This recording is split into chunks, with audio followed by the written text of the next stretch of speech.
Hi, this is the Making the Media podcast, and my name is Craig Wilson. Thanks a lot for taking the time to join us for the latest episode in Season 3. News reporting, whether you're a journalist or a crew member, can be a very tough business. Covering wars, witnessing first-hand traumatic events, covering stories which reflect the very worst of humanity, all leave their mark on those who work in the industry. Emotional distress isn't limited to those who work in war zones. Those who work in journalism at a local level can equally be exposed to trauma through covering court cases, for example. And this, of course, comes at a time when journalism is under severe scrutiny.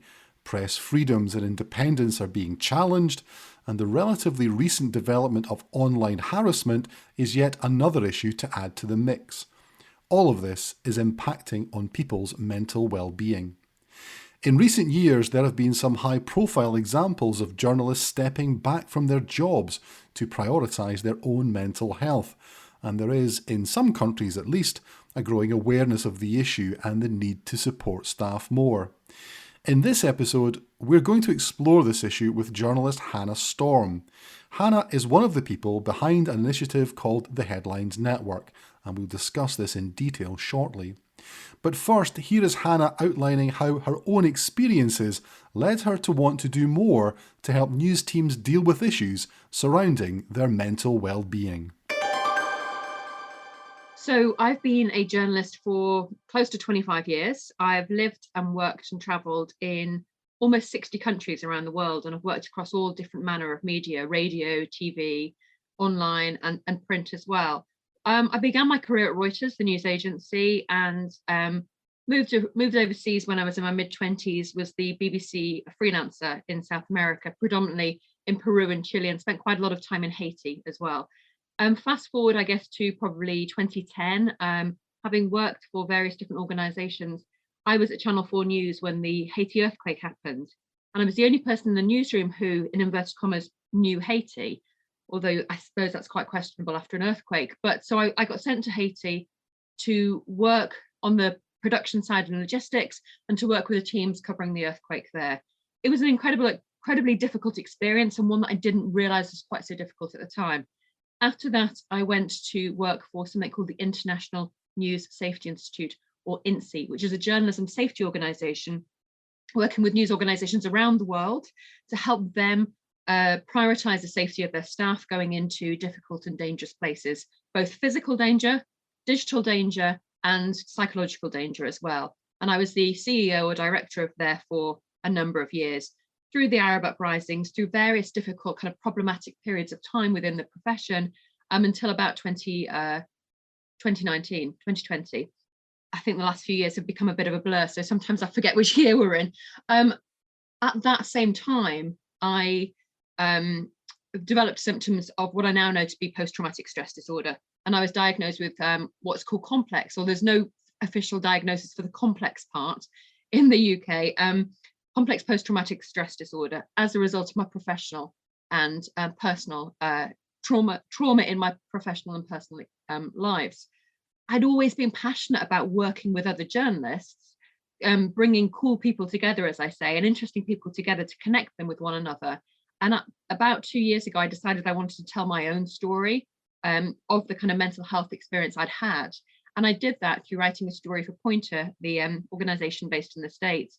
And from there, it kind of spiraled in a way in terms of being able to feel the permission to tell my own story, because I'd experienced a lot of shame and a lot of kind of sense of isolation. And I thought, how can I channel all of those experiences of the last 20 years as a journalist, working in safety, working in the different forms of media, supporting my colleagues to try to promote more open conversations around mental health at a time, and we'll talk about this obviously, at a time that's really challenging for our profession. So explain really what the ethos of the Headlines Network is. You mentioned in what you said there about maybe a sense of shame, a sense of guilt that perhaps people have about talking about their experiences. Is it trying to say to people that there is no reason to feel bad about talking about their experiences, and actually some good can come from that? So the idea behind Headlines Network was really that we saw a real need for people to take part in conversations around mental health. We saw a real need to promote more open conversations about mental health. And when I say we, and this is John Crowley, who is a journalism colleague of mine, and myself, and we kept appearing on panels during the pandemic and talking about, what more can we do to help support people from a mental health perspective in the news industry. And so John and I kind of convened around this conversation and decided we wanted to take practical steps and create a space where people could come together to share some of their insights, to share some of their challenges, to think about and talk about some of the taboos in the industry, really. And what happened was we set up Headlines Network in the summer of 2021. So as we're speaking now, we're almost a year and a half old. And we do three things, really, I guess, and I call them the 3 T's. We do talking, we do tips, and we do training. And when we talk about talking, we run our own podcast where we speak with famous journalists who share their own stories, the stories that have impacted them and how they manage their mental health. We've really listened. We ran a set of workshops right at the start of Headlines Network, bringing together different people from across 4 different cohorts in journalism. We really listened to the need. And out of that, it became quite clear that practical tips are really helpful. So we've designed a set of practical tips, and we're keeping on doing that, addressing different issues, including managing our own mental health, supporting colleagues, vicarious trauma. And then the third element of the T is training. We develop training at the moment. The one we're focused on is training for managers in terms of helping them understand the need to have conversations with their staff around well-being and kind of equipping them with the tools to have those conversations and the confidence to do so. So Headlines, as I say, it's run by me and John Crowley. John's done a huge amount of work in the past managing and leading newsrooms, has his own experience of burnout. And we feel like that both of us, the experience we've had of journalism, but also that kind of experience we have ourselves of struggling with our mental health and being able to feel more openly to talk about it is super important to the whole kind of ethos of Headlines Network. Is there enough of a recognition of it within newsrooms, or is it still something that newsrooms are trying to get their heads around? I would say yes and no. I would say that actually, things have changed dramatically in the last couple of years. With the pandemic, we've that kind of analogy of, we're all in the same storm, but we're all on different vessels. We're all experiencing something that has compromised our ability to feel certain about things. We're living in unprecedented times. So we've all had something that has made us kind of go, oh, I wonder if, and perhaps I should prioritize mental health. And when I say all of us, I mean, I'm seeing that across newsrooms. Generally, not everywhere.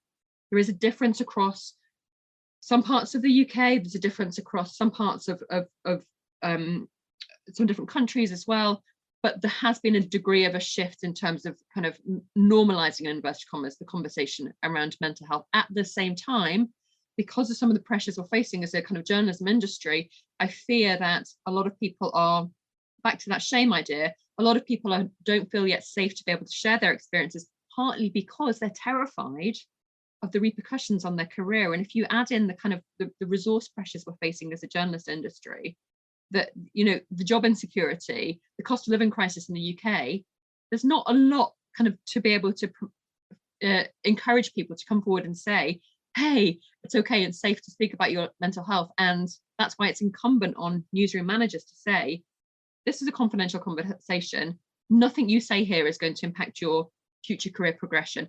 And I think I would just say back to kind of the Headlines Network work, in terms of opening those conversations, we do it in 3 ways. I mean, we have a podcast. And that's how we ended up connecting. I think we were on a kind of podcast communication on Twitter about kind of cool podcasts. I think ours is cool, but I think all podcast producers think their own podcasts are cool. But we speak with famous journalists around the world about their stories that have impacted them and how they manage their mental health. And that has been really groundbreaking for us in terms of helping others kind of feel, oh, I'm not so alone.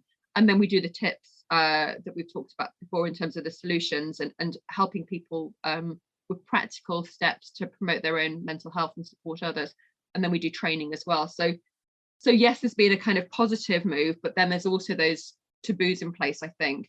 And I think the other thing I'd say is that, we've become historically, when we talked about mental health in journalism, we often talked about the kind of the veteran war correspondents going into war zones and coming back with PTSD, perhaps, post-traumatic stress disorder. Nowadays, there's a much more much more of awareness that there's a spectrum of mental health conversations that needs to be had, from burnout and anxiety. Not that I'm saying that that's on kind of, not that I'm diminishing that, but kind of right the way through to PTSD. And I think that's super important, that we're talking about this whole kind of spectrum of conversations. Because I think one of the things that people might, at the hardest level, associated with is exactly that: war correspondents, people who go to extreme events and experience that.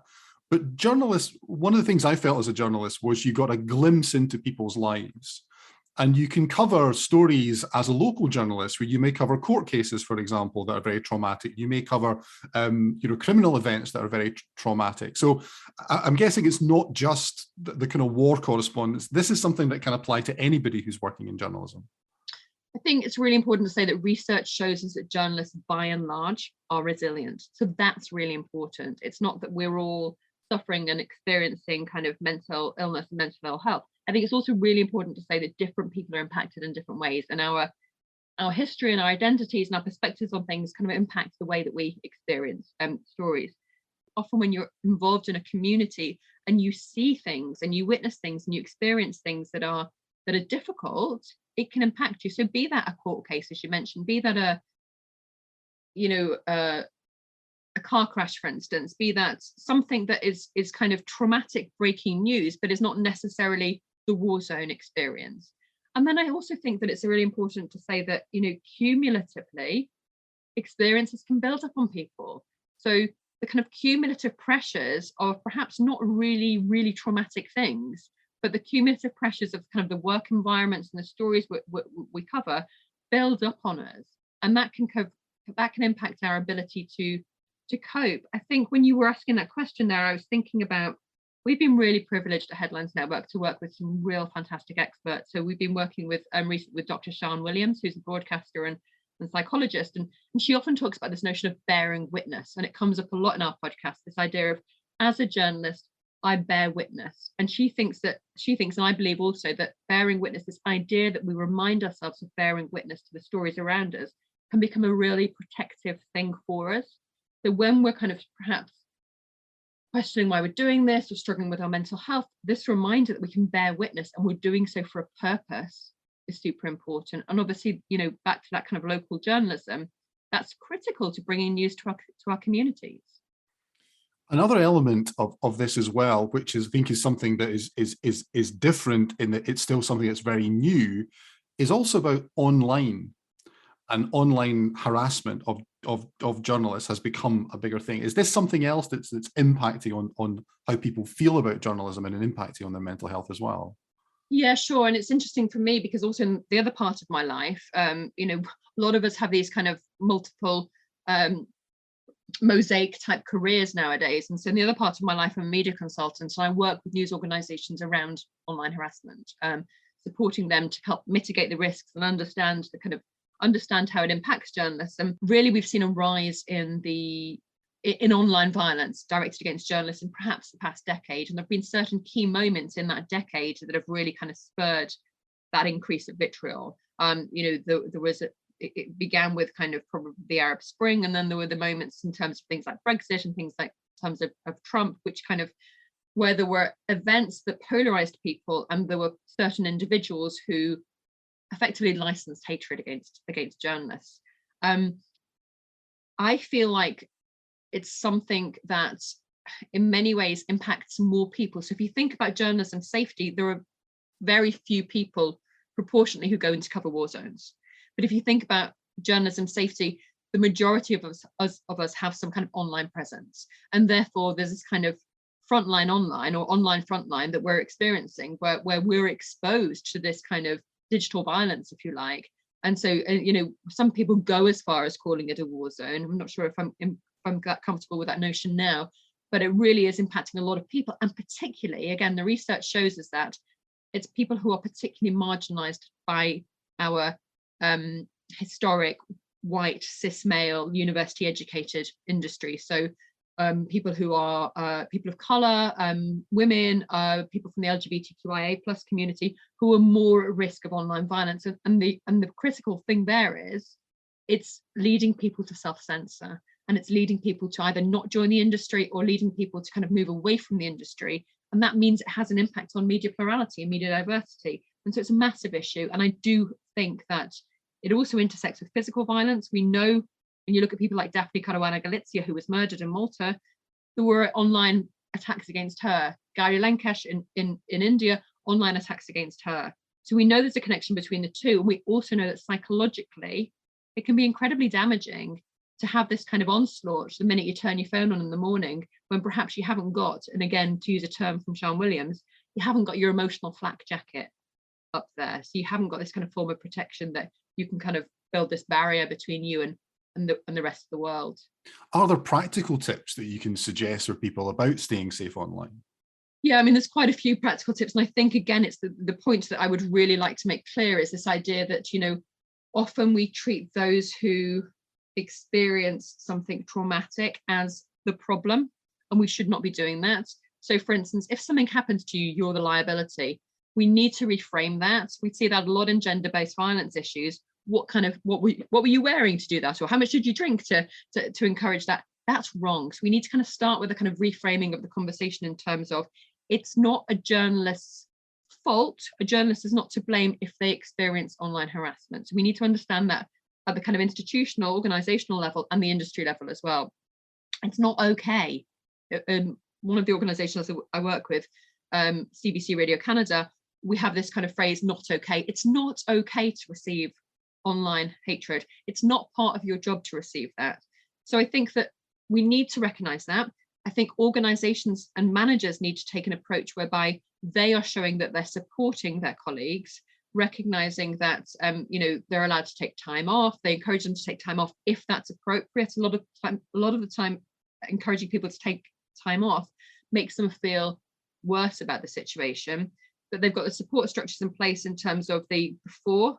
So we're often talking journalism, war zone safety about what do we do before, during, and after. Same thing with online harassment. What do we do to help mitigate risks? So what are our digital safety protocols? Do we think about what we're posting online?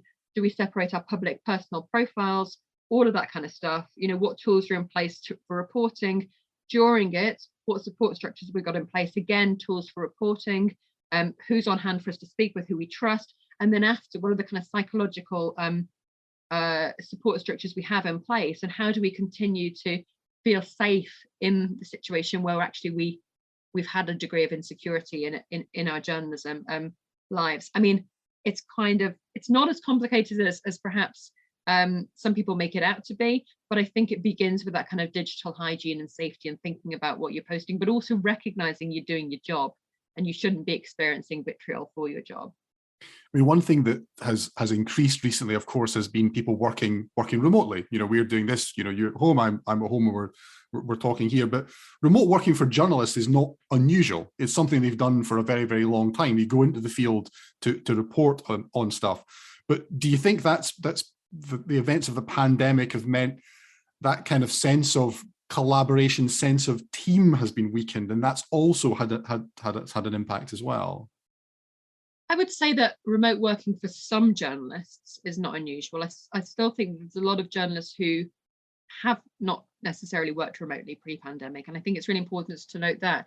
I think that one of the things I'd say is that journalists, by and large, and you'll know this from your past, is we kind of like to see ourselves as a bit of a tribe, really. We're quite connected. We like to kind of have these we're very social. So I think I say often to people that what the pandemic did to us is we became disconnected and yet hyper-connected. So we were constantly connected to news that had no kind of everything blurred and professionalized and personalized blurred, and yet we were disconnected from the people who are our people around us.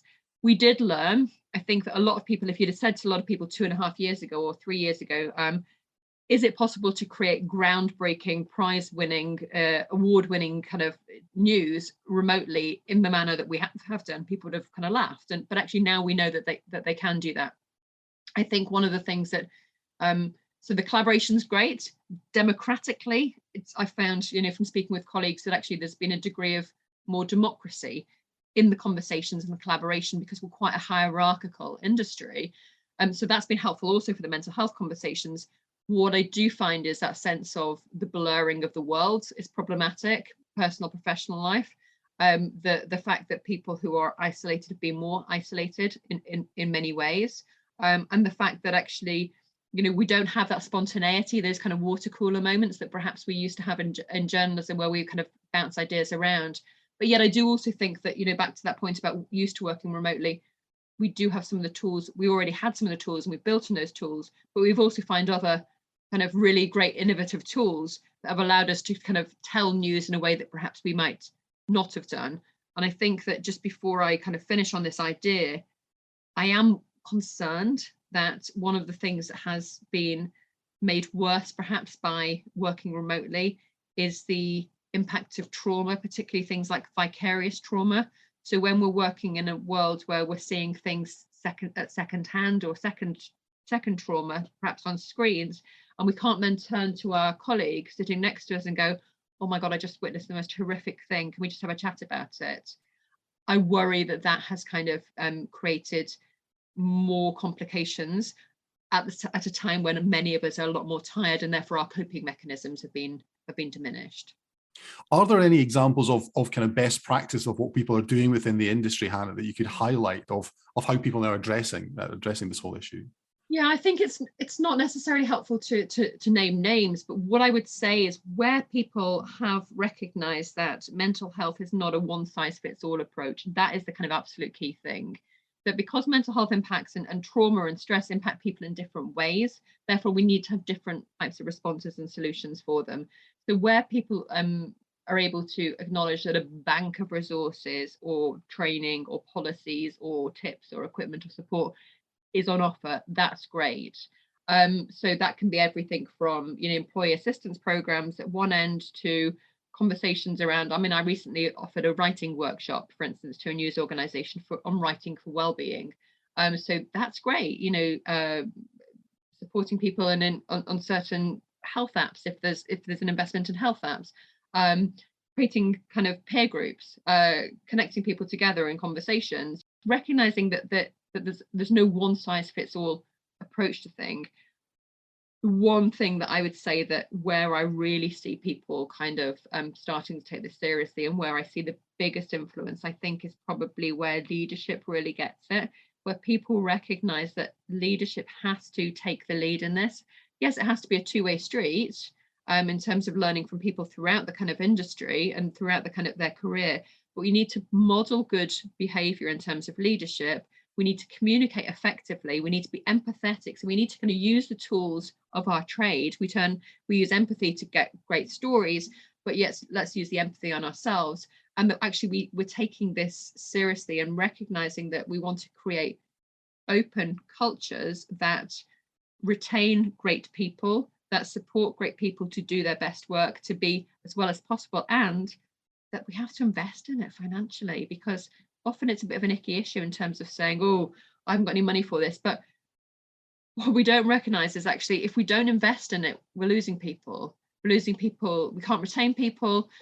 We've got too much presenteeism where people are just turning up and doing kind of jobs, but not in a kind of great way. And actually, it's incumbent on us to invest on it, because if we invest in this and mental health, we're investing in good journalism. Hannah, thank you so much. I think this is such an important topic within the industry. I think it's not so much underreported, but it's not something that people necessarily recognize enough. And I think it applies. We've talked a lot here about journalists, but this applies to crews that go into these situations as well. So I think it has huge implications. Hannah, there is a question I ask everyone on the podcast. So I will ask you, what is it that keeps you up at night? Okay, so I have two sides to this question, because I never do anything easily, apparently. I never do anything simply. The first one is PTSD used to keep me awake at night. I had nightmares and I couldn't sleep. My friend, Professor Anthony Feinstein, who works in mental health and works at the kind of the crux of mental health and journalism, says that sleep is the barometer of mental health. Nowadays, my mental health is much better, therefore my sleep is much better. What does keep me up awake on the downside is perhaps worrying about my kids occasionally, or worrying if I've got a deadline coming up with work. But good stuff also keeps me awake at night. So I'll wake up at night and think, oh my God, we need to have that guest on the podcast, or oh my goodness, wouldn't it be amazing to do a piece of work for Headlines Network around this? And then the other thing that excites me massively, about that keeps me awake at night, is writing. I often wake in the middle of the night with a notebook and I keep a notebook now by my bed with the first line of stories, because I write short stories as well. So I think that's a much healthier way of waking up at night, or keeping myself awake at night, rather than the previous stuff. But I do know that, where we can support good sleep, it can be such an important thing to kind of help stabilize and regulate our mental health as well. Thanks to Hannah for the work she's doing and for sharing her experiences with us. I guess the message from that is that it's okay not to be okay. And I hope in us making this episode, it will encourage a wider discussion about the issue within the industry we all feel so passionately about. Please share the episode on your own social channels to further raise awareness of the importance of maintaining good mental health. If you want to connect, you can find me on both Twitter and Instagram. I am Craig AW1969 on both platforms. Or you can, of course, email us at makingthemedia@avid.com. If you check out the show notes, you can find links to 2 other podcast episodes dealing with issues around diversity and inclusion. And we've also put there the links to the Headlines Network website too, if you want to make contact directly with Hannah and the team. Thank you so much for listening. Thanks to our producer, Matt Diggs. Join me, Craig Wilson, next time for the next episode of the Making the Media podcast.